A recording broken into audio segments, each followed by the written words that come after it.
Hey guys, எல்லாருக்கும் வணக்கம். இன்றைக்கி வீடியோவில் தமிழ்நாடு மின்சார வாரியம் ஒரு முக்கியமான நியூஸை வெளியிட்டிருக்கிறாங்க. அதாவது ஒரு கட்டணத்தை மாற்றி அமைச்சிருக்கிறாங்க. அது என்ன, அது யாருக்கெல்லாம் பயனளிக்கும் அப்படிங்கிறத அந்த வீடியோவில் பார்க்க போகிறோம். மின்கம்பி மூலியமாக விநியோகம் செய்கிற பகுதிகளில் மின் இணைப்பு மேம்பாட்டு கட்டணம், அதாவது டெவலப்மெண்ட் சார்ஜஸ்ன்னு சொல்கிறது அதிக அளவில் வசூலிக்கப்படுறதா மின் வாரியத்துக்கு புகார் போயிருக்குது அப்படின்னு சொல்கிறாங்க. ஸோ இதை இந்த டெபாசிட், அதாவது டெவலப்மெண்ட் சார்ஜஸை மாற்றி அமைக்கணும் அப்படின்னு தமிழ்நாடு மின்சார வாரியத்துக்கு டிஎன்ஆர்சி உத்தரவிட்டிருந்தது. இந்த தமிழ்நாட்டை பொறுத்தவரை சென்னை போன்ற பெருநகரங்களை பூமிக்கு அடியில் தான் கேபிள் நெட்வொர்க் மூலியமாக மின்சாரம் விநியோகம் செய்கிறாங்க. ஆனால் கிராமப்புறம், சிறு மற்றும் ஒரு ஓரளவுக்கு பெரிய நகரங்களில் நுகர்வோருக்கு பயன்படுத்தப்பட்ட மின் கம்பங்கள் பூமி அடியில் கீழே நெட்வொர்க் கேபிள் மூலிமா தான் விநியோகம் செய்யப்படுகிறது. தமிழ்நாட்டில் பொறுத்த மட்டும் இந்த உயர்த்தப்பட்ட மின்கம்பிகள் மூலம் ஒரு 3 ஃபேஸ் சப்ளை கொடுக்கணும் அப்படின்னா அதுக்கு டெவலப்மெண்ட் சார்ஜஸ் 2000 ரூபா, ஒரு முனை மின் இணைப்புக்கு 2800 வசூலிக்கிறாங்க. அதே நேரம் பூமிக்கு அடியில் அந்த கேபிள் மூலியமாக கொண்டு போவதில் ஒரு முனை மின் இணைப்புக்கே 7000ம், மும்முனை மின் இணைப்புக்கு 5000ம் டெவலப்மெண்ட் சார்ஜஸாக வசூலிக்கிறாங்க.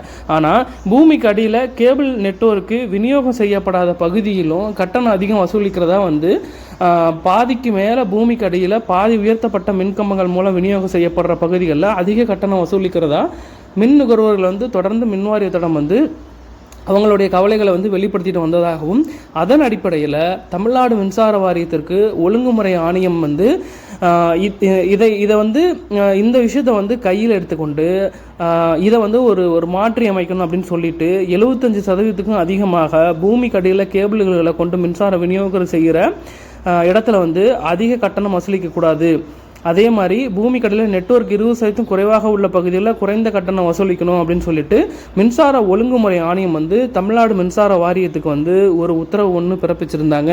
இது பெரும்பான்மையான மெட்ரோ நகரங்களில் வாழக்கூடிய பொதுமக்களுக்கு, இது நுகர்வோர்களுக்கு இது ஒரு பெரும் பயனளிக்கக்கூடிய ஒரு சாராம்சமாக அமைஞ்சிருந்தது.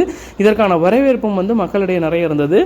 அதாவது தமிழ்நாடு மின்சார வாரியத்தை பொறுத்த மட்டும் எல்லா செய்தியும் நம்ம பகிர்ந்துக்கிட்டு வரதுனால இதை ஒரு முக்கியமான செய்தியை நம்ம பகிர்ந்துக்கிறோம். ஏன் அப்படின்னா, ஒரு துறையில் என்ன நடக்குது, என்ன ரீதியான தகவல்கள் மக்களுக்கு போய் சேருதுங்கிறது ரொம்ப முக்கியமான ஒன்று.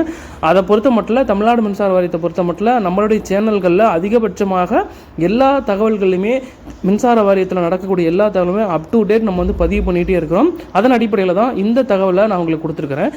இதையடுத்து தமிழ்நாடு மின்சார வாரியம் புதிய மின் இணைப்புக்கான இந்த மேம்பாட்டு கட்டணம்னு சொல்லக்கூடிய டெவலப்மெண்ட் சார்ஜஸை அவங்களுடைய மென்பொருளில் சாஃப்ட்வேரில் மாற்றி அமைக்கிறதுக்கு மேம்பாட்டு கட்டணமே அதிகமாக இருக்காது அப்படின்னு சொல்லியிருக்கிறாங்க. மாற்றி அமைச்சிருவோம்னு சொல்லியிருக்கிறாங்க. இந்த தகவலை தான் இன்றைக்கி நான் உங்கள்கிட்ட பகிர்ந்துக்கணும்னு நினச்ச நண்பர்களே. இது போல் வீடியோக்கள் தொடர்ந்து நம்ம சேனலில் வந்துகிட்டே இருக்கும். உங்களோட ஆதரவு கொடுத்துக்கிட்டே இருங்க. இன்னொரு வீடியோவில் பார்ப்போம். அது வரைக்கும் நம்ம சேனலுக்கு தொடர்ந்து உங்களுடைய சப்போர்ட்டை கொடுங்க. உங்கள் நண்பர்களுக்கும் இந்த மாதிரி ஒரு சேனல் இருக்குன்றதை தெரியப்படுத்தி ஷேர் பண்ணுங்கள். டிஎன்இவியில் விவசாய மின் இணைப்பு சம்பந்தமான வீடியோ அடுத்து வரும் வீடியோக்களில் நான் பகிர்ந்துக்க போகிறேன். அது வரைக்கும் நம்ம சேனலோட துணைஞ்சிருங்க. நன்றி நண்பர்களே. இன்னொரு வீடியோவில் பார்ப்போம். நிறைய கற்போம், நிறைய பேசுவோம். தேங்க்யூ.